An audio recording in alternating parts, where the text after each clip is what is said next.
Thank you so much. I would like to call to order the meeting of the Kingston Conservation Advisory Council. Please. It is 6:32. For public safety, I would like to point out the emergency exits. There's one here to my right or left, and another here, and proceed down 2 flights and out of the building. Also, the bathrooms, men's and women's, are here at this door. Please feel free to get up and use it as you need. And I will remind you that this is a non-smoking building and a non-smoking property, so please do refrain. I am Julie Noble, Chair of the Kingston Conservation Advisory Council, and I wanted to start by thanking everyone for joining us this evening for this special informational session. Your attendance demonstrates your compassion for your community, and which is why the CAC is also here. I also want to use this opportunity to remind us all to have compassion for those in the CAC who have convened this meeting, but also for the speaker and the moderators this evening, and for one another, who are all obviously interested in this ongoing process. First, I would like to introduce the members of the CAC, so if you would state your names and stand up as you do so, starting with Kevin. Kevin McAvoy, I'm the Secretary of the Council. Louder, please. Kevin McAvoy. That's around the mic. Casey Shores. Lynn Johnson. Diane Badavita. Greg Swansea. Emily Hauser. Okay, thank you. I will begin the agenda for the evening with an introduction of to you all about the role of the CAC in local government, because I'm sure that all of you are all here tonight, you don't necessarily know what the CAC is, so I'm going to start with that. Then I'm going to introduce our moderator for the evening, and next I'll introduce the superintendent for the Kingston Water Department, who will be presenting information regarding our water supply and distribution system, as well as details of the Niagara Bottle proposal as it pertains to the city of Kingston. This is going to be followed by questions from the CAC members to Judith, and then, time permitting, questions from the public. The CAC will have a brief discussion regarding next steps after that. In order to leave time for our discussion, I'm going to end question and answer from the public at 8:30. I want to call your attention to the ground rules for this meeting. There are 3 opportunities for you to provide input into this process with the Conservation Advisory Council. If you'd like to speak or to ask the speaker or any of the CAC members clarifying questions on the topic presented today, you may do so on index cards which are being passed around. You'll see a few folks that are doing that from the League of Women Voters. You can get cards from them and also return those questions to them. Submit these cards to one of them, and they are here tonight as third-party volunteer moderators. All questions that are submitted will be kept by the CAC for further reference after this evening's meeting. You can also complete a comment card, which are on the table as you entered. And finally, you can submit questions to myself, again, Julie Noble, as the chair of the CAC via email. And my email is through the city government. I do work for the city of Kingston, although I am the chair of the CAC as a volunteer. I'm an environmental educator for this municipality. And my personal email, proof of my work, is my full name, Julie L. Noble, at kingston-ny.gov. Our second ground rule, please be respectful and courteous. Please silence all cell phones. Please avoid talking while others are speaking, and please respect differences of opinion. Please focus on the topic. Should other issues arise that are not within the scope of tonight's meeting, we will place those issues in a parking lot for future discussion. All CAC minutes are public record, and past and future minutes are all posted on the CAC website, which you can go to, and I don't have it posted, but it's our city's website, kingston.ny.gov/Kingston CAC. Public meetings are permitted to video, film, and photograph, and it is courteous to alert the committee if you're doing this, though it is not required. So I wanted to take a moment to introduce the framework for what a Conservation Advisory Council is and our role, both within the local government structure, but also here tonight. Conservation Advisory Councils, or CACs as they're called, are authorized under Article 12F, Section 239X of New York State General Municipal Law, and have been since 1970. The local legislative body of any city, town, or village can create a Conservation Advisory Council whose role is to advise in the development, management, and protection of that municipality's natural resources. Kingston CAC was established under the previous administration of the city in November 2008. Our role is strictly advisory. We are nonpartisan, and we serve as volunteers, and each of us as members must live within the city of Kingston proper. The main function of the CAC is to make recommendations advising the city on matters pertaining to the environment based on objective research. Kingston CAC is also a member of the New York State Association of Conservation Commissions. There are over 225 CACs in our state and 16 in Ulster County. Since 2009, the Kingston CAC has worked with the Kingston Planning Board in making sustainable development recommendations. In October of 2009, we passed DEC's Climate Smart and Green Jobs Community Pledge. We passed the DEC's, we worked with a climate analyst hired for the city to craft a climate action plan and a greenhouse gas inventory for this city, which is a robust document. A copy of it is over there in red, and which is a roadmap towards sustainability for this city. This was adopted by our Common Council in 2012. There's a separate commission, Climate Smart Kingston, our partner council, whose sole responsibility it is to implement the recommendations of that climate action plan. On Earth Day of this year, 2009, the city of Kingston became one of only 2 bronze-level climate-smart communities within our state, a demonstration of our commitment to taking action to combat climate change. Our CAC is also currently in the midst of crafting a natural resources inventory for our city, which will in turn inform an open space plan for Kingston. When the city of Kingston passed the Climate Smart Pledge in 2009, our city recognized the importance of and committed to working towards combating climate change. The pledge itself states, climate change will negatively impact our drinking water, and also stated how the task force, which is now Climate Smart Kingston, will work with the city to incorporate energy efficiency technologies and operations and maintenance practices into lighting and water facilities. The pledge committed to reducing the amount of solid waste generated. It committed to combat climate change by encouraging low emissions development that is resilient to climate change. And it states that the city will identify areas such as water supply and sewer infrastructure that may be at risk due to increased rainfall, increased late summer droughts, and other future changes in climate. Executing climate change adaptation and preparedness measures through local government planning, development, and operation, giving priority to the highest areas, the highest risk areas. Furthermore, Kingston's Climate Action Plan states, as just a few of the goals, to identify and implement opportunities to increase the efficiency of and reduce greenhouse gas emissions from our water delivery system, to increase the basic knowledge of residents and municipal employees on sustainability, and to prepare for and adapt to a changing climate. There's an entire section of the Climate Action Plan devoted to water conservation and efficiency. And in the section on climate adaptation, it states, the city of Kingston's water supply is crucial to public health and economic development.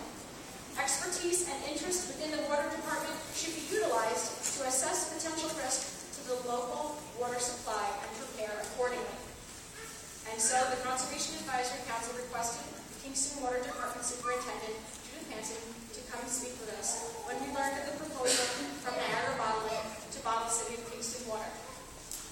The Kingston Conservation Advisory Council does not have any regulatory authority over this or any proposal, and any comments we do provide are advisory only. Additionally, per New York State law, the jurisdiction of the Kingston Conservation Advisory Council is for the City of Kingston. Thereby, it is not within our scope to advise the town of Ulster or any other municipality. However, since the scope of this proposal involves the use of City of Kingston water, it is within our scope to advise the city. The CAC is not an involved or interested party formally in the secret process. We are not technical consultants, and we respect the role of city government and our role within city government in this process. Our role here tonight is to gather information as much as possible as we can from the superintendent of Kingston's Water Department so that we can use that information to inform our recommendations to the city on this proposal. At this time, I'd like to introduce Yolanda Jansen,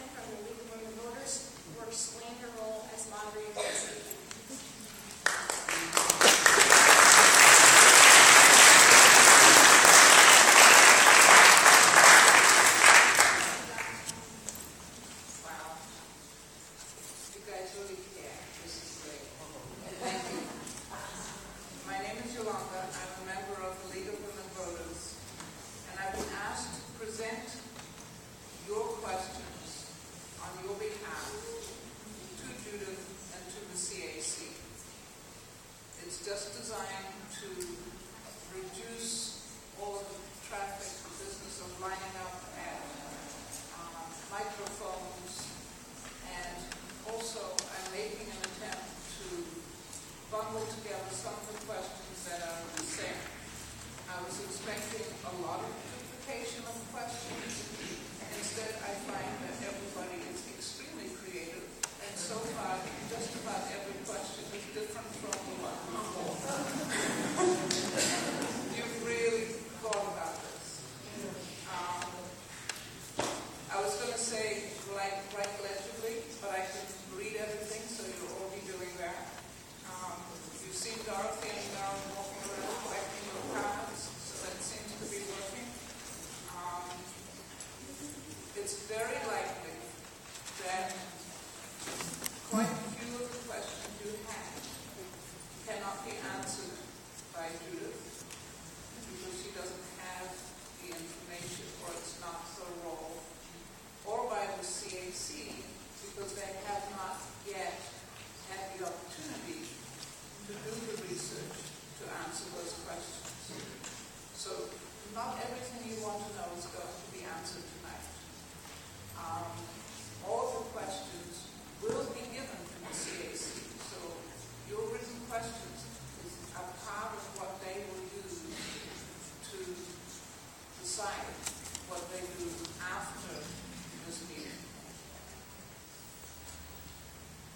I was going to say something about signs. If you have some signs that relate to the water situation, you are allowed to actually display them as long as you lean against the wall and you don't block anybody's view. So if you're hiding them underneath your coat, you can bring them out. And we'll start again when the CAC has finished questioning Julie, and I'll come up here and I will ask your question on your behalf. Thank you. Are folks having a hard time hearing? Yes. Okay. So is it a matter of how loud we speak, or should I be turning up the microphone?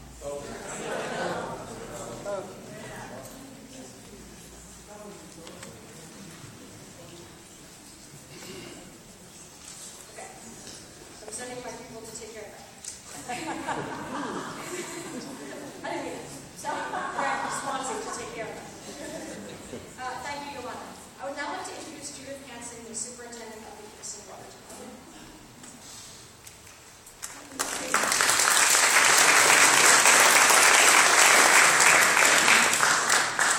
I'm not sure that you're going to have a hard time hearing me, but I prefer to do this from here because my presentation is to the CAC.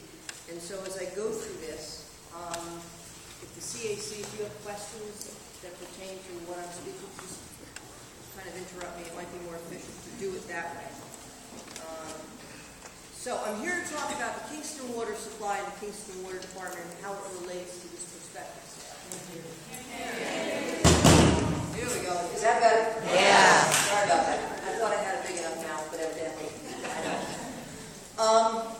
So we're going to start with a brief history of the Water Department, and I think that's very essential to understand how we're organized. And I'm going to tell you from the beginning that we're organized somewhat uniquely in the state of New York as a water supply.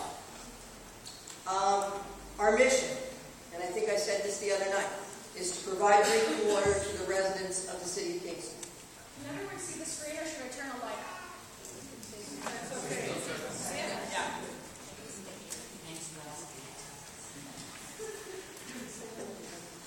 Okay, I want to just briefly talk about the period from the 1870s to the 1890s, and I promise this won't take long. But you need to understand why we were formed the way we were in the historical context of what was going on at that time. So we all kind of remember from being in grammar school listening about it was the Second Industrial Revolution. Some folks called it the Gilded Age. We had the rise of big business. You had the Rockefellers. You had Standard Oil. You had railroads coming in.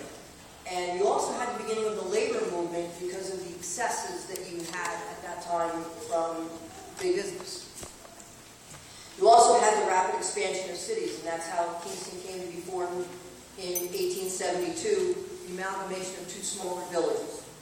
You also had the westward migrations, immigration, and you had a series of very debilitating economic recessions.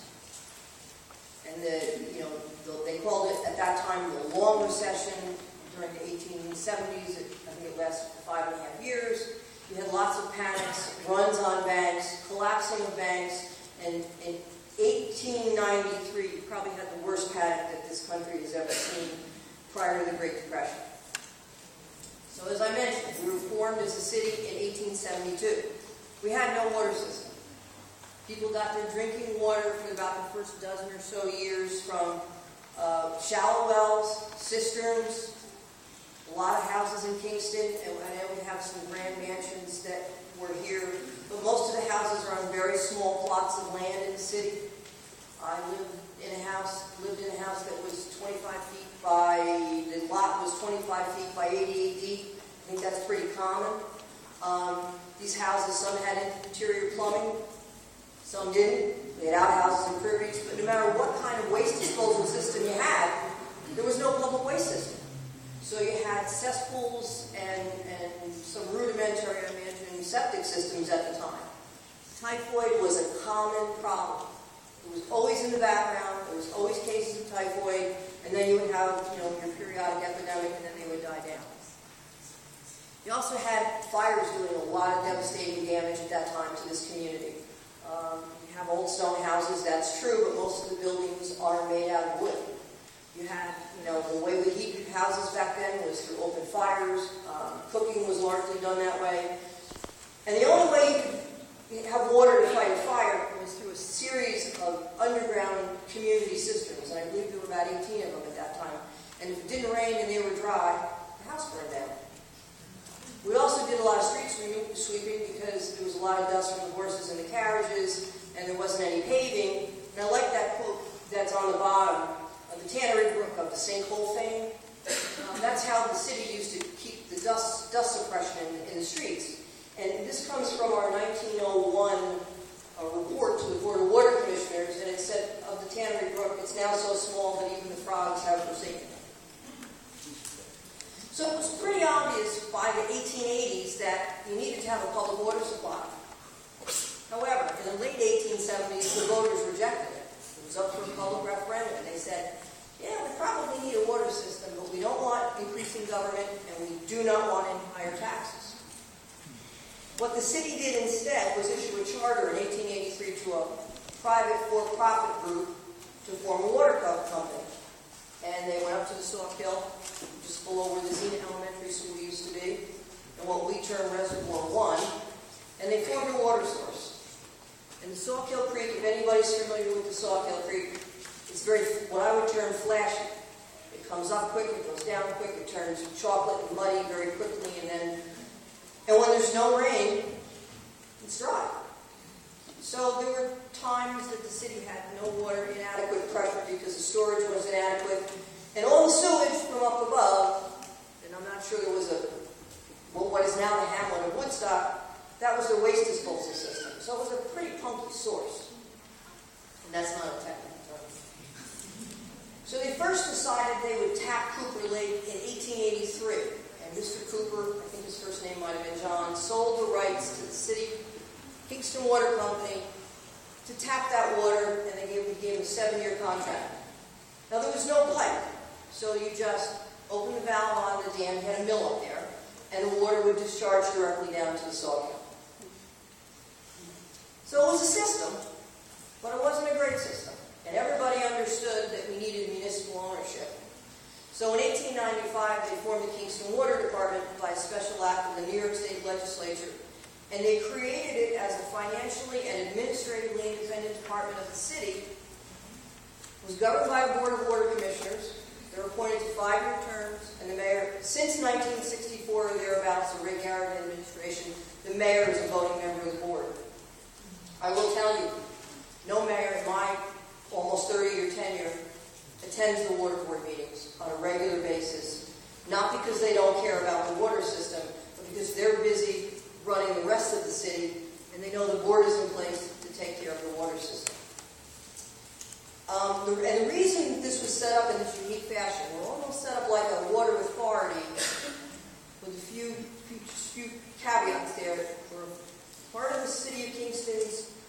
municipal corporation, but were set up as an independent body because they learned their lesson from that referendum in the late 1870s that they didn't want more government, they didn't want higher taxes. So here's what the Board of Water Commissioners can do. They make all needful rules and regulations regarding the water supply. They have the sole authority to construct and manage the waterworks. They can acquire real property as it relates to the water supply. So over the years, they purchased watershed lands, they constructed reservoirs, they got easements for pipelines. They established the rates that people in the city of Kingston pay for their water. All the money stays within the department to fund our operations. And we receive no money from any taxes. They hire and they fire employees. It might be interesting to note that the employees of the water department have a separate union from the rest of the city. It's negotiated directly with the board. And obviously we have civil service constraints and rules that govern how we hire and fire.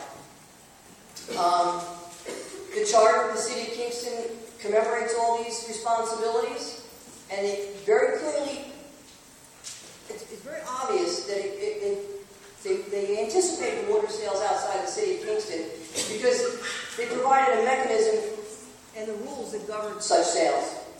And the first thing that the board would have to do is decide whether to have the water to be able to support the sale.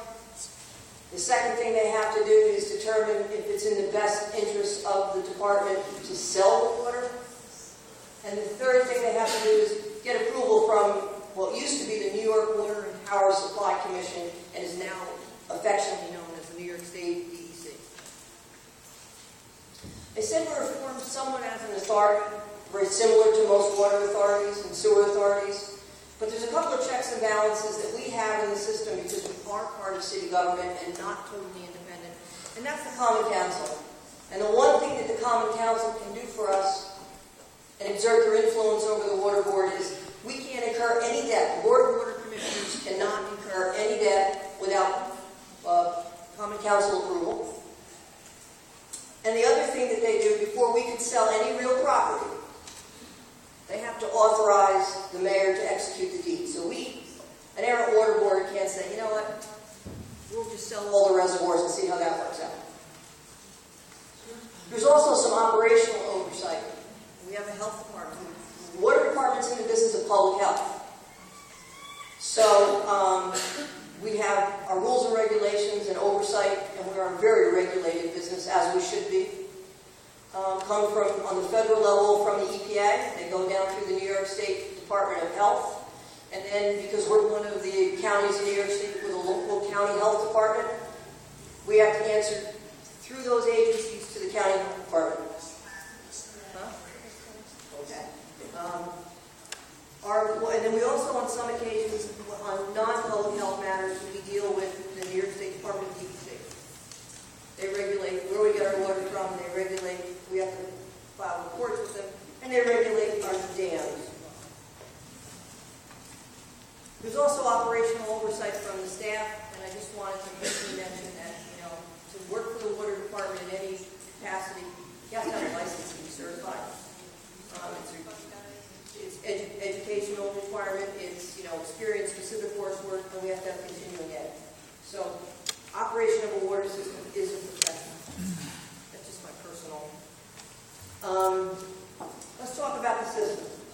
We were green before it was cool because we're a gravity system. So you got Cooper Lake up here at about 1,100 feet above sea level. It moves all the way down into the city of Kingston without any bumping. It's all by gravity. It's not working. Look at rotating mics. Is that any better, maybe? Yeah. All right. I'll try to yell as loud as I can. All right. So you're going to see a lot of then and now pictures, and the only purpose of that is to show you that over the years, the system that we originally had in 1895. The mic is extremely directional, so you really have to aim it at your mouth. Like that? Yes. Okay. You can say it's not a professional.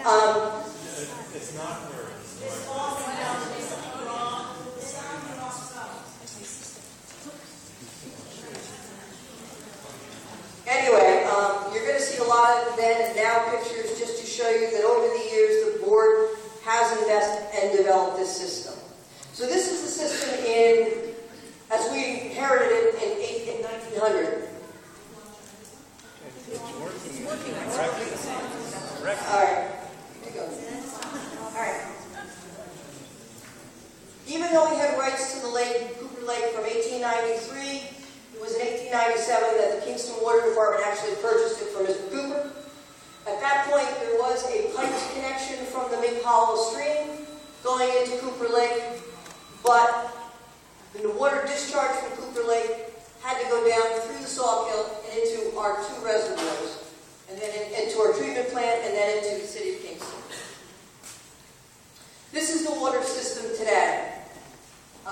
We have still that a better pipe connection from the Mink Hollow intake, the Mink Hollow stream, where we have an 8.6 square mile watershed. We have our Cooper Lake Reservoir, which has a very small watershed. It's largely spring fed.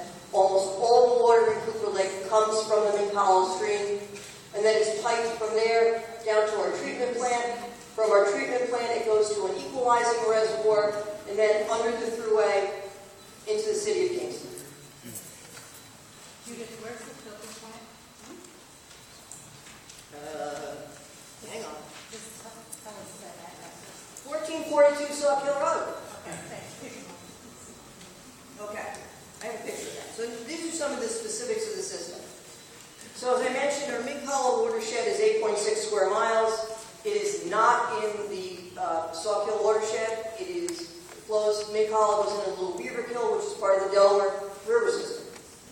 Sawkill flows into the Esopus, it goes into the Hudson, which is part of the Hudson River system. So we cross-connect those watersheds and have always done that. In 1943, we created this intake on the Mink Hollow. It's about 100 feet or so up from the original intake that was always there in 1900. And this is what this is the same location. This is what it looks like today. You can see there's a little breach in the dam here. There's boards in it. We have, by law, by that 1927 agreement, we have to let 500,000 gallons go past our intake before we can take a drop. Previously, those boards were in the dam. The boards are in there not to block the water. They're part of the intake, and they stop about 2 inches from the bottom of the dam. And engineers have calculated that based on that sizing and the average flow in the stream, if there's water going under there, there's 500,000 gallons a day going past. When we were forced to reconstruct this in 2010, because it was destroyed in 2 floods in 2010, they took the guesswork out of it, so we don't get a drop of water the way this is constructed unless that 500,000 gallons riparian flow goes by.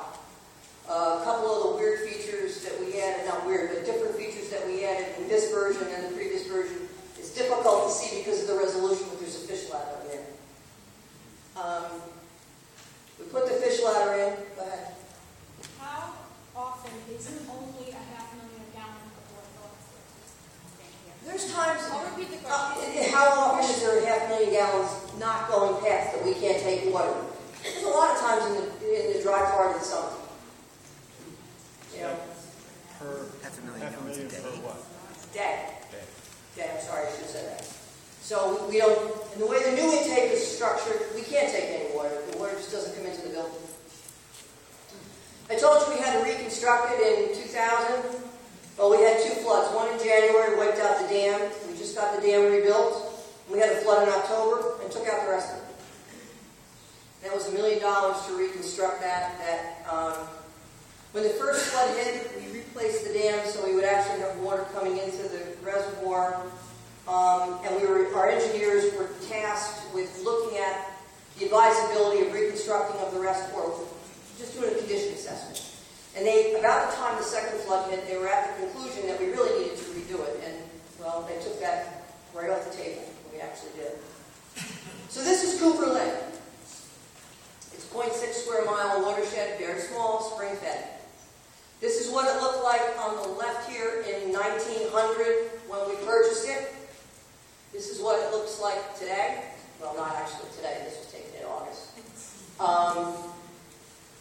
And you can see that it's pretty much the same vantage point, but it's a much bigger reservoir today than it was when we purchased it in the end of the 1890s.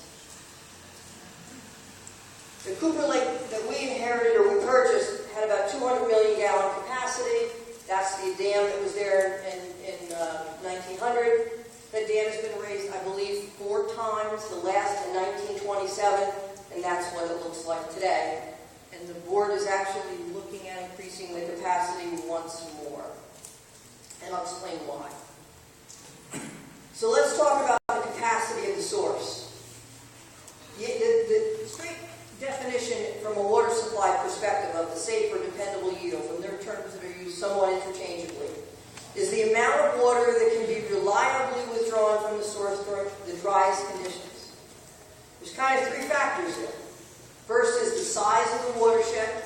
In our case, that's 8.6 square miles. The second is the capacity of the reservoir, which is 1.2 billion gallons. And the third, you need to know the flow of the stream in its driest years. Our drought of record is 1957. During that time, the reservoir was down to 45% of its capacity, and we had 60 days remaining in safe storage in that reservoir.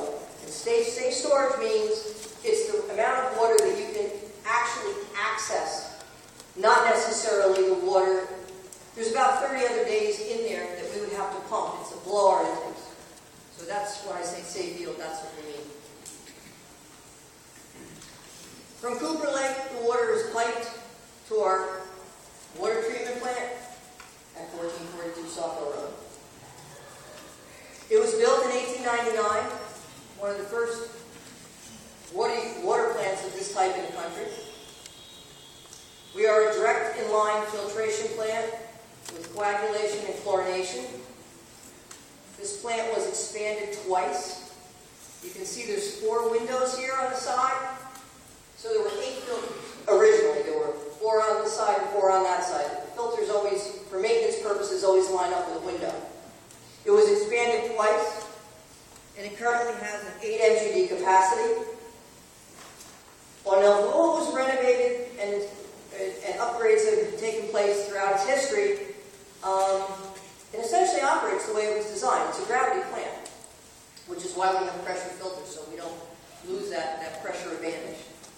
We're currently poised, and I mean within the next couple of weeks, we'll be going to bid on a $2 million renovation that should be completed, probably have a contractor for work by the end of 2014, and we'll have the work done somewhere in the middle of 2015. Our plant, because it's so old in the way it operates, we are an American Waterworks historic landmark, something we're pretty proud of. But please understand that that is not the National Register of either New York or the federal government. The American Waterworks Association is the largest organization of water system professionals in the country and actually in the world. This is just a side view of our filters. Each filter, just to give you a sense of diameter and size, they're 8 feet in diameter. They sit on cradles that are about 2 feet off the floor. So the top of the filter is about 10 feet up. They're these big barrels that sit there, and they're 20 feet long. And there's 16 of them. And that's what the plant looks like today. We've gone from 4 windows on each side to 8, and there's the same on the other side. From our treatment plant in Sawkill, which is actually in the town of Woodstock, our water travels by pipe down to what we term our big water reservoir, and that just means small water. It is not located where people talk about the mini water lakes. It has nothing to do with that. It's in the town of Ulster. The water is piped there. This reservoir was constructed in 1927 to be able to equalize the flows and pressures in the city. You can imagine if you have a plant that's production is, say, 4 million gallons, for argument's sake, and the city at that point might need 5 million gallons. Well, something's got to give, and it's the pressure and the flow.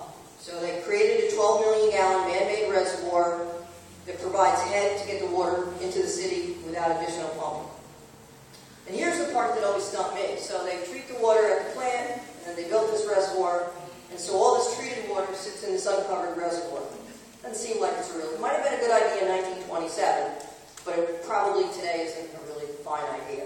Even though we did chlorinate the water again before it went into the distribution system.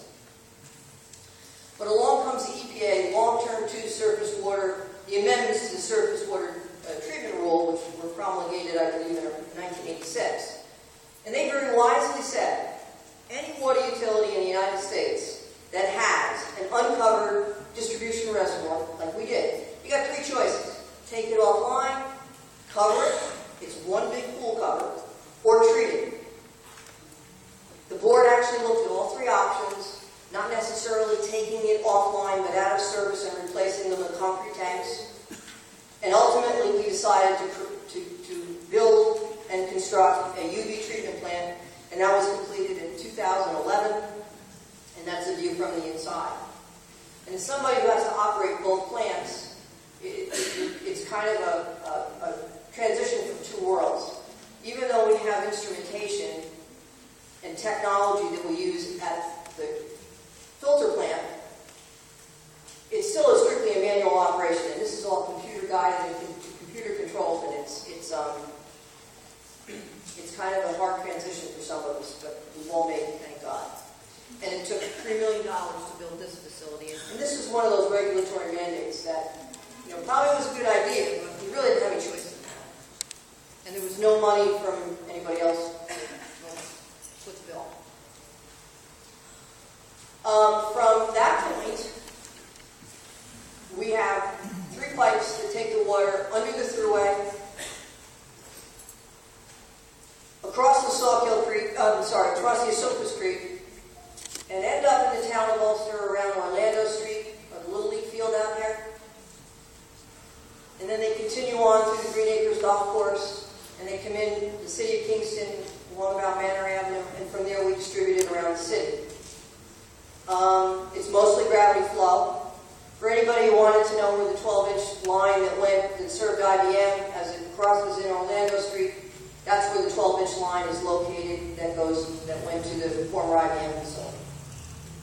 It goes across essentially an old farm field, and we have easements that go through there, and it comes out on Voices Lane, kind of sort of passes along the front door of the town of Ulster sewer plant, and out is Voices Lane. Our distribution system, we're fortunate, is mostly a gravity system. We have cast iron. The earlier mains are unlined cast iron. The newer mains, 1954, 55 on, are cement-lined ductile iron mains, are a little more robust. And the cement lining prevents tuberculation from corrosion. Most of our mains, 60% of them, were installed before 1945. 1900, we can see how the system grew. We had 42 mains, 300 some odd hydrants. That leapfrog. 3% of our system was metered in 1925.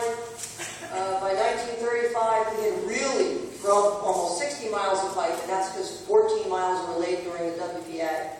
We had a whopping, 600 and a half hydrants. Today, there's 100 miles of distribution main, almost 1,000 hydrants, and we're 100% metered, and there's fewer any dead ends. So let's talk a little bit about droughts and water shortages and how they impact the system. The impact on any water system is a function of precipitation, your raw water storage, and your demand. So this is a graph. We keep a lot of records. We've been keeping rainfall records at Cooper Lake since 1925. Every time it rained, all year long. So I can stand here and tell you that we get about 51 inches of rain a year, but that might mask a trend because an average can do that. And so what we did was we broke this up into 10-year intervals and did an average. And this is just a trend to see. And it shows that a rainfall will get more. Now, is that statistically significant in terms of climate change? It's only 90 years. I don't know. But it does tell, at least me, that we're not getting any less rainfall. We're getting at least the same or a little more. Can you just read the first date and the last date? So This is 1925 to 1934. So we did it every 10 years from 1925. And this isn't a full 10 years because, I only had information from 2013. 2014 we're not done with yet, so. The reservoir. There's a seasonal drawdown to the reservoir. So anybody that goes past Cooper Lake today, they say, oh my God, it's depleted. How can they even think about, doing this? Well, there's a seasonal predictability to the reservoir. So we start every spring, we're full. And even though we get about 4 inches of rain on average a month, we're seeing now we're getting more frequent storms, they're bigger. We're getting less frequent storms, but they're bigger. But we're still getting the same amount of rainfall every year. So the reservoir has always done this. Full, maximum drawdown happens in October. This is October. Maximum drawdown on average is 80% of capacity, which is exactly where we are now. And then you see it will start to go back up in the late fall. That flat portion is where there's ice cover. And then it's always full by the following spring. Our maximum depletion is 84%. As 80%, that's about where we are now. If you look by comparison for the Shokan, I believe their website might say that they're around 74, and that's above normal for them. So every reservoir has its own characteristic based on, its morphology, the basin structure, and the use and their watershed. What's the time frame for the average? How many years is that in average? 1925. From 1925? So the other factor that talks about, that factors into your impact of any water shortage is how much water you use. So this is 1915, and it goes through 2013. So this is our average daily consumption based on our totals for the year. And this is water that enters the distribution system. It's not water that we've used for production or backflow or maintenance of our system. So in the early years when we were on the Sawkill, in 1918, we had over 9 million gallons a day. And in the report from the water system that I read, it attributed that to production for the Great War. That was in 1918. I don't know if that's true or not. But, what's that? This is the part where we probably need to start paying attention. That's where Cooper Lake becomes our primary source. And that was in about 1927. You see we're above 5 million gallons. We dip down a little bit. In May of 55, IBM comes down, begins production. 1957, that drought year, we had about 5.5 million gallons a day we were using at that point.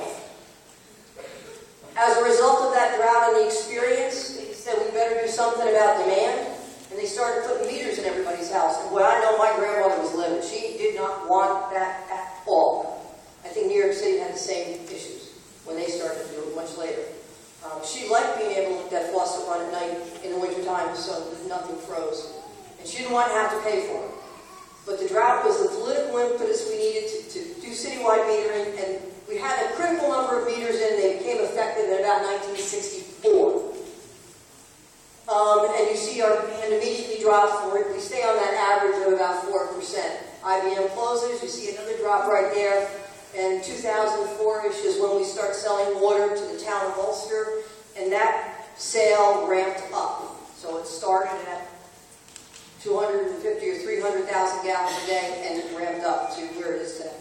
Can you just tell us this consumption about City of Kingston residents and who else? It's a City of Kingston, when it was just the City of Kingston. This flow also includes IBM and Tech City and the town of Ulster.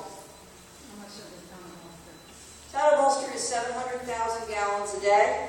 They use it all because we make them pay for it all.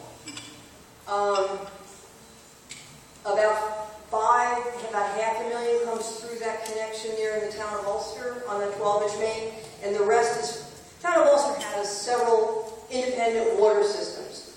And so there's some of their water systems where we're the only source they have. East Kingston comes to mind, and Spring Lake.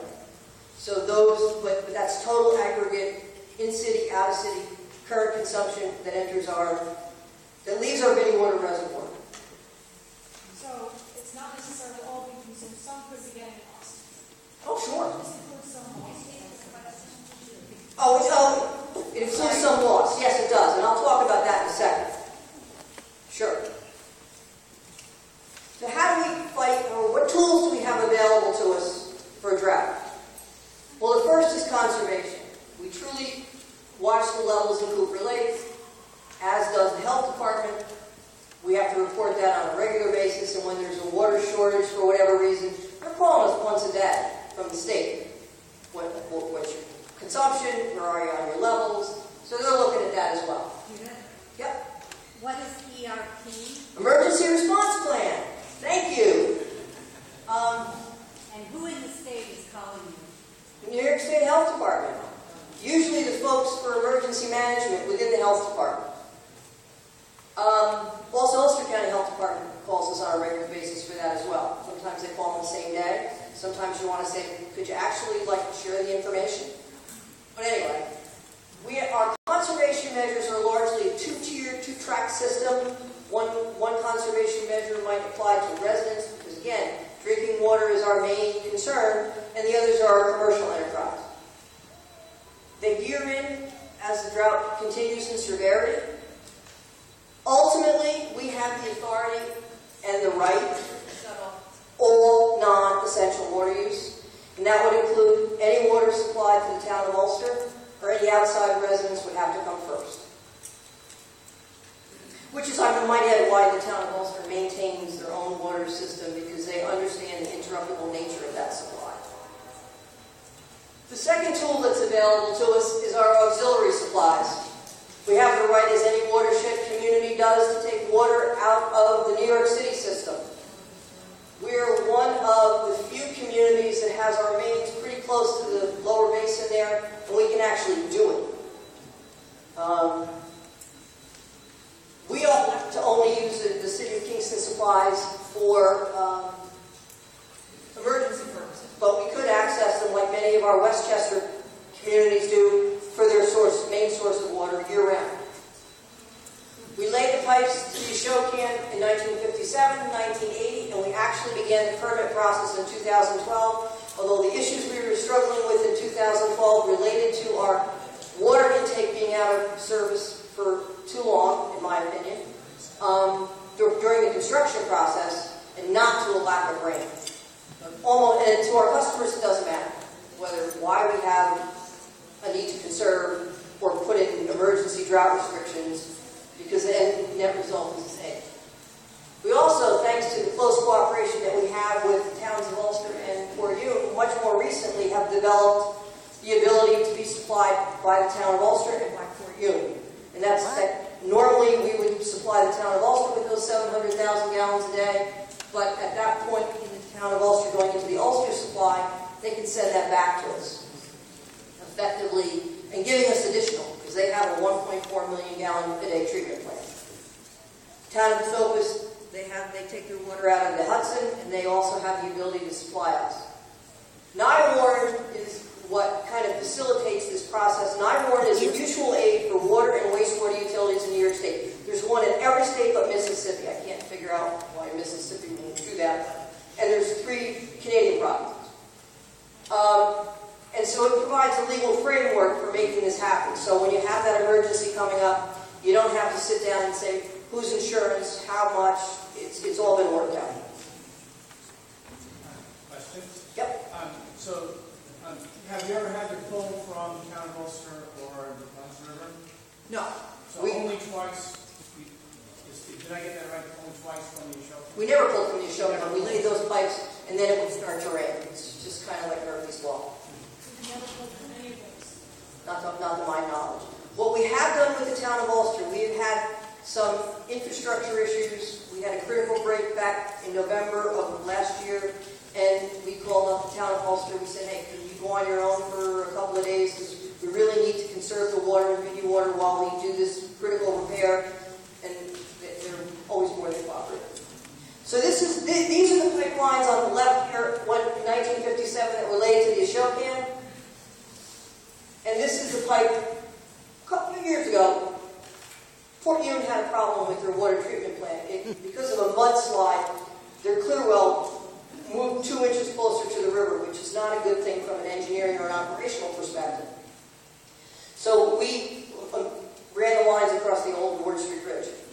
And we could do that in reverse. It was kind of a neat thing that we had never done before. We have permanent interconnections on both sides.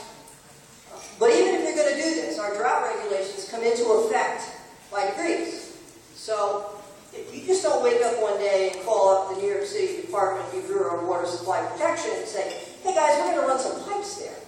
You have to find the materials, you have to apply for permits, you have to have access permits. So there's some bureaucracy. So we start that process in the very beginning of any kind of a drought circumstance that we have. The third thing that we have available to us is our efforts to increase our sustainability. And Julie, you mentioned that when you were in your opening remarks. And I served on Emily's committee for the Climate Action Plan. And one of the things we talked about was, we're going to have same amount of rain, maybe a little more, but in less frequent but bigger storms. So one of the ways that we can increase and improve our sustainability was to increase the capacity of Cooper Lake. And we actually started this well before we ever, we talked about it in 1961, we talked about it in 1986, and we directed our consultants to look at it again probably in the middle of 2013. They haven't come to any conclusions yet, but we should be getting to that point very quickly. I expect some information from them, at least a preliminary report probably for our board meeting.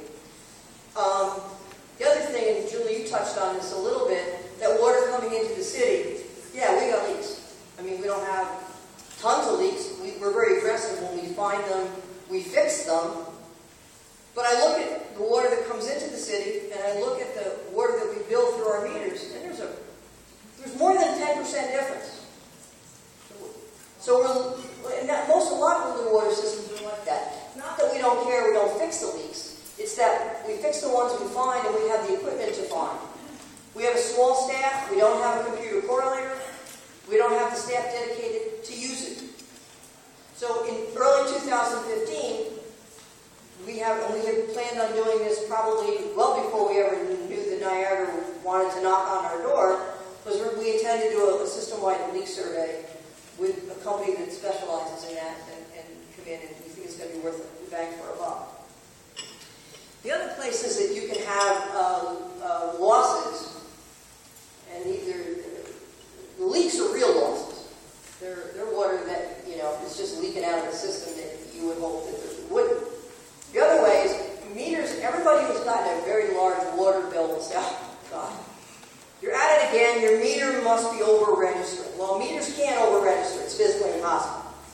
They're mechanical devices. As they get older, they wear, and they get slower, and then they stop. So we have realized that 3% of our largest meters pass 30% of our water. So we're in-house going to develop a meter testing program to test the accuracy of those meters. And if they're under-registering, then we know we have a problem and we need to replace them. Again, 57 was our drought record. Population at that time was over 30,000. Our average daily flow was 5.5 million. And I listed some of the other dry years just in case anybody remembers them. But a big part of what we do all the time in any water, whether you're Kingston Water Department, you're the town of Ulster, or you're New York City, part of what you do is plan for droughts and water shortages. Capital improvements. No. Capital improvements. Just so you can get an idea of where our money is going. Regulatory compliance. We've got about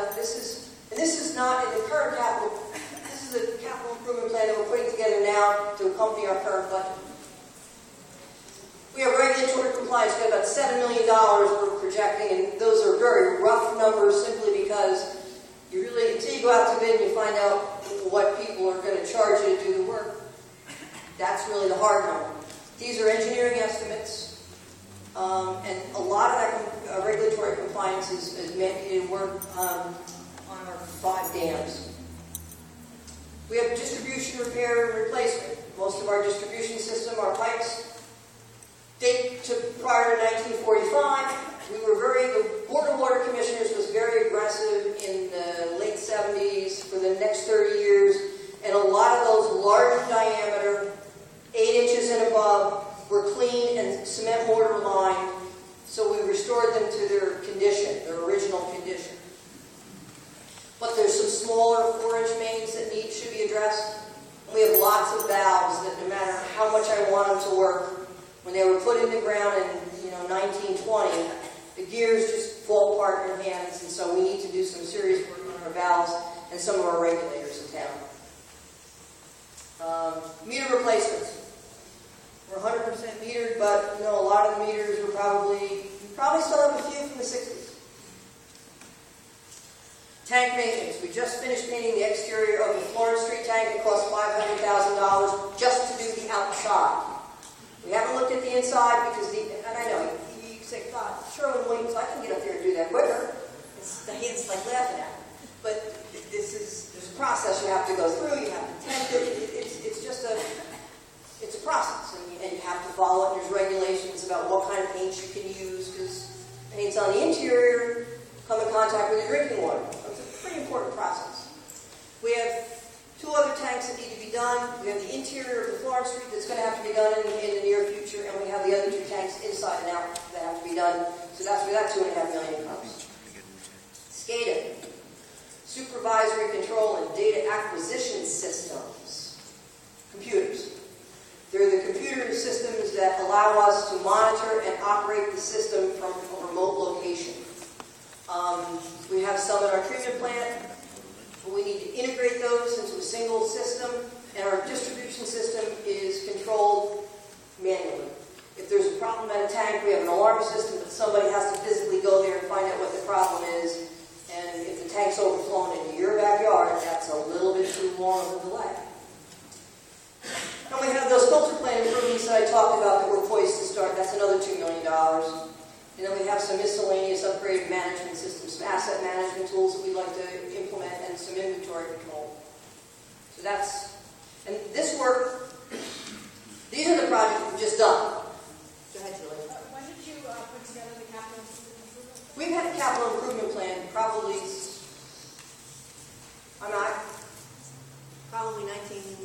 80s and 90s. 80s and 90s. We renew it I wouldn't say that I have the energy to do it every year, because it takes a lot longer than that to work through it, so it's kind of just a silly exercise, I think. But we do it every 3 or 5 years, 3 or 4 years. And the one we have now is in 2012 through 2015, and it's about time to, I'm very happy that we've knocked a lot of things off that list. So we've just recently, in the last 4 years, completed $5.2 million worth of work. So who pays? I've heard a lot of conversation about this. Our ratepayers pay. That's who pays. Nobody else pays. Our budget appropriation, our budget right now is $4.1 million. I am very proud of the fact that we are probably the city department with the smallest budget. We have some encumbered funds, not a lot, but they tide us over the emergencies that happen, and they're earmarked for very specific capital improvements. The vast majority of 86% has got to come from borrowings. And the borrowings, once you get that money, then obviously it comes out of the next year's budget appropriation, the payments. We are fortunate in that we were eligible to apply for a Sandy mitigation loan grant, and we were fortunate we got it to underwrite some of the costs of our filter plant improvements, to put in some storm-proof doors at our treatment plant, because our treatment plant is in a floodplain. It's been there for a long time, but nonetheless it's in a floodplain. And to put in some SCADA system, and to put in a generator at one of